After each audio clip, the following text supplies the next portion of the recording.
Ghost Cult Magazine welcomes in Isaiah from Radkey. How are you doing? Doing good. Great to see you. You are guys are so busy. You're out on the road with Local H. You just played Riot Fest, which we covered, and we're going to talk all about that.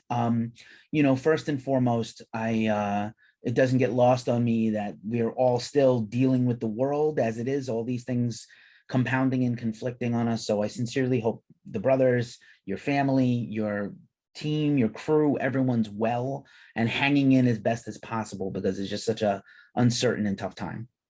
Yeah, it really is. Everyone's doing good, and we're hoping to really keep that up. Like we're being real careful and doing our best. Like so far, so good. Right on, right on. Riot Fest looked crazy. Our team was there the whole weekend and said it was run very well. Some festivals are a mess and some are run really well. It seems like it was done with a lot of care and concern for the people.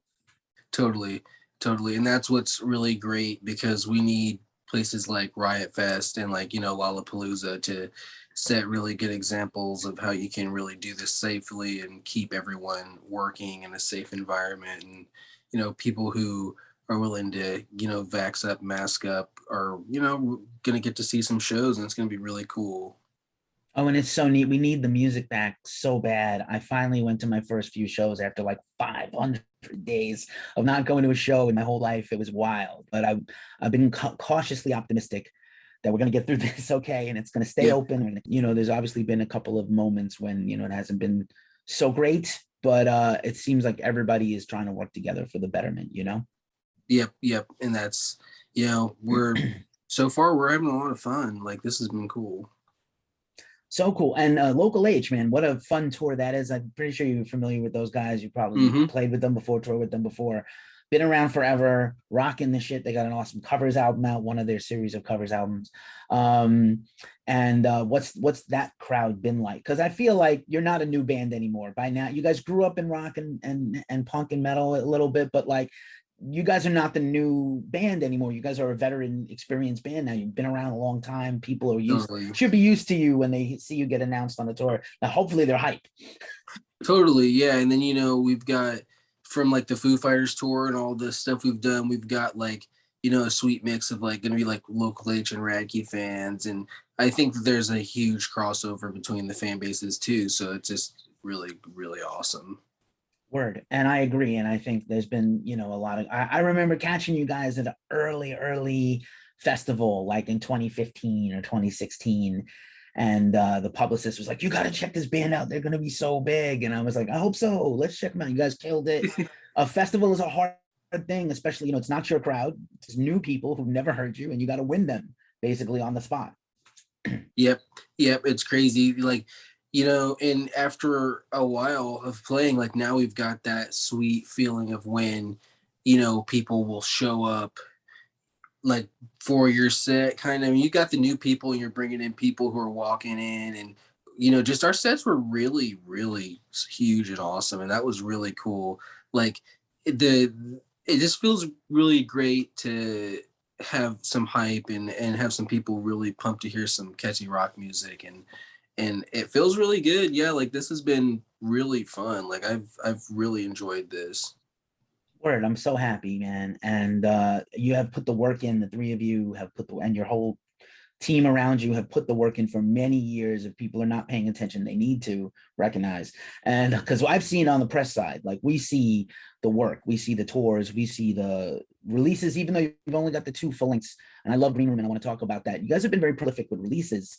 And this is kind of, I know it's kind of a debate on whether this is the singles era because of streaming, and you do well at streaming, but I feel like you guys have put out a lot of good quality releases in a short span of time. Yeah, thank you. Yeah, we really enjoy like the way the Beatles did stuff and how they would like put out singles and like there was a lot of content kind of coming and we kind of like to keep it like that because we're always writing and we like kind of our formula of kind of like testing the waters of the album and seeing if we're enjoying the sound and if the fans are digging it and it's a good way to kind of write your album sometimes like in because so far it's been good. Like we never had anyone be like not digging the new vibe we're going with, and if anyone ever has felt kind of, you know, weird about like a new song or something, it's usually just a small percentage, and it's like, okay, well, this is the way it's going. Right. Well, yeah, yeah. First and foremost, you have to please yourself as an artist. Otherwise, why do you do this? And then secondly, Mhm. you hope the fans come along with you when you do try something out of the box. I think you're a very creative writer. It's never a repeat, which I think it's fun for everybody. Thank you. Yeah, and we really try hard to make sure that we're always keeping ourselves entertained, and that's a huge reason why it's not always like similar, because we're trying to challenge ourselves always, and we always know not to stray like too far. Like we always are going to sound like Radkey, you know, but there no one says that Radkey can't have, you know, new different types of sounds, you know. So that we're always just trying to make sure it fits and try things out. Right on. And I think also what's important on the press side is that bands that start out young, you have to judge very slowly. The whole world is everybody's a fucking critic. Sorry, Hmm. my candor is going to be unleashed today because I just had more coffee. And so yeah, just you know, everybody's a critic, but in terms of the music critic crowd, like you have to judge slowly when a band is just starting, any band. And then you guys started very young, but were emerged pretty quickly, like as a bit about the quality of the songs, and you guys had it early. And I love that first, you know, first album and the first EP stuff and the first singles. And now, you know, Green Room came out during the pandemic, which is like, you know, insane and hard. And you guys had to make a decision to put out a record during that time. But I think it's been received well. I dig a lot. I dig it, and you know, loving repeat listens of this thing, and Thank you. which is why I wanted to chat because we didn't get to when it came out because it was just chaos. Everything was chaos, and it's kind of still is a little. But yeah, it's a definitely the grown up Radkey album. You know. Totally, totally. And we're really glad it feels like that, because that was like, you know, our first fully self-produced record, and we're really, really proud of it. And we're glad that people are digging it, because it's like a real close to how we are and the kind of music that we like. And we felt we delivered on some classic Radkey sounds and also some new ones and some like kind of blends and stuff. And yeah, it was really fun. And we, you know, had a lot of extra time to write it since or finish it, since we had lots of tours cancel and stuff. So it was crazy kind of writing it. So it's going to be fun doing new music. And it was great to give stuff to some people who, you know, are having kind of a hard time during this and were waiting for new material. And some bands were kind of, you know, pushing records and stuff. So we're like, well, we'll make sure something comes out, you know. Right on. I do feel like a lot of bands have been trying to help people get, you know, the tide them over, little Hmm. releases, special singles. I also noticed, and this wasn't really the case with you guys, maybe you can weigh in on this as a member of the community. I have noticed this year, as all the releases are starting to like pour in late September, October, November, are crazy with releases for the second year in a row. I noticed that bands are doing a very short PR and lead time, like just single video album, and not really like the 6 months. You know, we're used to seeing like Metallica roll out like a video for 19 songs in a row, Hmm. and just Hmm. like, or just like because they set the template kind of as they do. And I've noticed lately a lot of bands are just like, nope, this is it. August announcement, October release. So I wonder if that'll, you know, if you that's in, you know, you don't have to think about it right now because you don't have a new thing that we know. The surprise drop actually works for rock, but maybe it Yeah. does. Yeah, I mean, that's totally cool. Like, you know, because I guess ours was kind of came out pretty quick after we announced it. Yeah, that was kind of crazy. That was probably the fastest we've ever. Well, I mean, I guess we had Bend come out, but yeah, we had some weird stuff going. But yeah, I mean, it's definitely cool to do that. And you know, I think what we're gonna do is we're working on new material, and we've got a new single kind of coming. And we're gonna, I think in the fall area, we're gonna be putting out a new song, and we're gonna be starting like a fresh, like hopefully everything kind of starts clearing up, and we've got like, you know, we can move past some stuff and have some new music. And yeah, and then we'll probably do the same thing with like another two or three singles before, you know. And I know we're going to be doing a music video too, so that'll be cool. Awesome. We love it. Let's have more. We need more. I still like music videos. I know people decry that you know, there's no more MTV the way it used to be. Some things are trying to bring that vibe back. I see. I still think that a video is a very good promotional tool, helps sell the band, helps get people pumped up for what the track is, tell a story a little deeper, share a little more. I still like them. I still watch them all. Same here. Same here. I still look for new music videos all the time. Word. What was the first music video you ever remember seeing in your whole life? Do you know? One of the first music videos, by the way, Red Hot Chili Peppers is one of the first ones I really remember. That's one of my favorite ones. And then Hot for Teacher, Van Halen as well. Love it. Been on a big Van Halen kick myself lately. And I probably Hot for Teacher was my first video when it came out. Really, really. Like, yeah, like Hot for Teacher or like Billie Jean or Thriller, Mm-hmm, just mm-hmm. because of it was the 80s, and it's just like, here you go, have something, something like in that era, probably that couple of 83, 84, 85. But yeah, man, I still love a video. I think they're useful. And then I still think the performance video is fun because people see you live. I wonder sometimes if so, and I love social media, but I wonder sometimes if, like, especially because it's such a visual medium, that people don't want to go to shows because they can just watch YouTube or Instagram, which bums me out, or Totally. TikTok. That bums me out a little, because to me, live music is everything in my whole life. As much as I love these records, I love to see bands do their thing live. And when they do it well, it just makes it that much better when you go home and listen to the record. For real, for real. Yeah, it's live music is so great. It's meant a lot to be able to get back in there. Like, I'm real happy about this. Like I said, we said Riot Fest did a very good job, and obviously venue to venue, you're just trusting them on a big tour like Local Age. But did you have any concerns booking the tour? Like, oh well, we're gonna go yell in front of people and have people yell back at us. Oh, It's definitely something we've had some concerns about, and like, for instance, like, we're pretty much trying to make sure we at least do like vaccine cards, negative test, and I think that's pretty much it. And I think with that, because we've done some shows where it's just masks, and masks come off pretty quick, like once you're in the building, you know what I mean? Like, we've seen that. So basically, we're just doing a kind of thing where, like, okay, if we can get that, then we'll enjoy the show, we'll play, and that's about as safe as we can get it. And if they don't want to do that, then we pretty much just have to skip out on the show, which is a bummer. But it's pretty much up to the venue to really kind of be like, let people know that's what we want. word. I really appreciate that. It really is a public health concern. It's not about your freedoms. It's not about your rights. It's not about HIPAA. People misinterpret the law every single second of every day. Nobody's a scholar. Calm down, y'all. We just want our lives back. We just want to go back to Right. shows, just want to rock together and high five each other and maybe hug. I got a hug Exactly. from somebody at the last show I went to, and I was like, really? Like, I was gonna fall Exactly. down in a cuddle puddle, man, because I was just like, I can't believe this. I got a Yep. hug, and I was cool Yep. about it.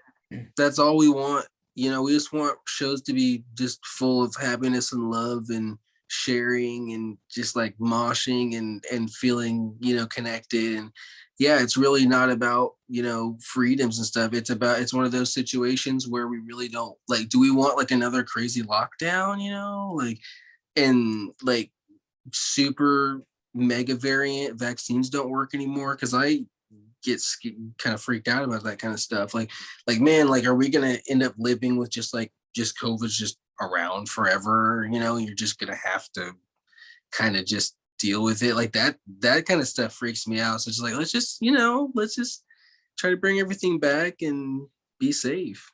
Right on. The vigilance does not stop just because we got over a little bitty, itty bitty hump. And by the way, we didn't actually have a lockdown as bad as other places. I know that people are very in their feelings again about my freedoms and this and that, and my rights. You can't stop me. And even bands who are on tour right now are like, nothing was going to stop me. Well, actually, Mhm. yes, something could have stopped you, like your life could have stopped you, Yeah, exactly. or the lives of people you love, or the lives of your crew, or anything, or the fans. We all matter. And like, we need each other, and we are a symbiotic society, metalheads and rockers and punks. And so yes, you could have lost your chance to play shows. Luckily, we have it back. Other countries shut down completely. We had like suggested shutdowns, or cities that Yeah. kind of shut down, like New York, my hometown. But yeah, we didn't have it as bad as people think it's been. If you think this Yep. has been Yep. terrible, you need to calm down. It's been worse in other places. Back to the music for a quick second. I got to shout out the very cool cover because I thought it was really, really interesting choice. Ain't No Sunshine. Bill Withers, a Mhm. complicated guy, but a wonderful singer and songwriter. And I don't ever want to, obviously gotta assume the whole person, the artist and the art. I can't separate the artist from the art, but like respect to what he put down musically. He's kind of from my generation a little bit, so it's a really cool choice. How did you guys grow up listening to Bill from your family, or like how did you Well, come upon that song? It's a great song. yeah, I know. We've definitely heard it quite a bit, and then like I know D. It was D's idea to do the cover. And we thought it was cool. Like he had a demo of the song, and I know that D had gone back and listened to a bunch of old music and stuff. So yeah, it really came from there. So we all got together and kind of did our kind of take on it. And we didn't want to go too far, and so we kind of did our production to kind of keep it kind of like dusty and chill, but then like towards the end we had to like go crazy because we generally kind of do that. If a song's slow, we have to kind of go crazy. But yeah, that was a fun song to do. Yeah, you guys did Justice, Chef's Thank Kiss, you. beautiful. You guys always do, and then rock the shit. I loved it. I was like, unique. A cover when you make it your own is always to me better, but sometimes a cover becomes better than the original. Obviously this is a song that's been, paid tribute to many times, and you guys did your thing. I love it. Thank you. Um, Yeah, thank you. yeah, I'd love to hear some more stuff from you guys in that vein. And yeah, really one of the best singing groups out there. Like, there's not a lot of premiums on harmonizing and singing in rock that much anymore, except in a couple of subgenres where they seem to care about that stuff. So it's great that you guys put such a premium on making that part of your sound. Oh yeah, thanks. Like that's a huge part for us. We love vocals and like most like the music we love, so we really it's important for us to have really good vocals in our band. Word. Again, it's needed, makes people, draws people in, catches you with those catchy melodies, and brings it in. Like I said, you don't get a lot of that. When you guys were coming up, you were the next blank band, and now I hear other bands referred to as the next Radkey. How does that Oh, make that's you? crazy. How does that make you feel? Like Black Star Kids press, like compared you guys a little bit to some press that I read about those who I love them, and they also played Riot Fest, and I've heard them referred to as like Radkey esque. That's crazy. See, that's I mean, that right there is super cool because I mean, at some point it won't even be called, Radkey-esque. It'll just be like rock. So and that's the goal. So that's really great. Like that we're in may I don't know if we're inspiring, like for instance, them, but like it's cool that our name is being thrown around in like cool rock band things like that. That's really pretty sweet. Right on. So I obviously got more tours hopefully planned and more music and videos and stuff. What else do you have going on? Any hobbies or cool things you picked up over the pandemic that you can share? Yeah, got a lot of peppers, habanero, Tabasco, and like garden salsa and stuff. And I'm actually going to be pickling those today before we get to stop off at home for a little bit, and going to be pickling those before we head out tomorrow to meet up with local agent Austin, and that's going to be cool. So yeah, we're really into gardening and stuff like that, and um yeah, that's gonna be cool. So a lot of Tabasco peppers. I just kind of they're really good. They're real hot, and like it's just cool that they grow upside down. So it's kind of like a Christmas tree or something. I guess that's not even like a Christmas tree. It's something that they grow upside down and they're like a bush. It's crazy. That's amazing. The closer you get to the earth, the better your life can be. That's awesome. Do you guys do Yep. jellies too? I bet jelly would be a thing if you're doing canning and pickling. Not yet, but that's something we're really going to want to do because like we've got like blueberry bushes and stuff and like raspberries and stuff. So that'll be something we're really interested in doing. Like, yeah, especially like if we get some more big time off again. Maybe a Radkey hot sauces in the future or some kind of spread. Yeah, we've done a prototype. It was really good. I'm excited to do it again. We didn't do it with pickled peppers. This time we're gonna try to do it so it'll last a little longer. Nice. I just went to like a fancy food and rock festival here in Northern California, and I was surprised there was nobody capitalizing on this hot sauce thing. I was like, Foo Fighters need hot sauce. GNR needs a hot sauce. Like everybody needs a hot sauce. This is a Oh missing. yeah, This is a market missed here at this festival. I was like, it should be a booth with hot sauces. Um, absolutely. right on, man. Right on. Isaiah from Radkey, man. It's so awesome to catch up with you and share this time with you. Thank you so much for chatting and catching up on all the things going on with the band. Very proud of your success, and we look forward to catching you on the road with Local H and new music soon, I hope. Oh yeah, thank you.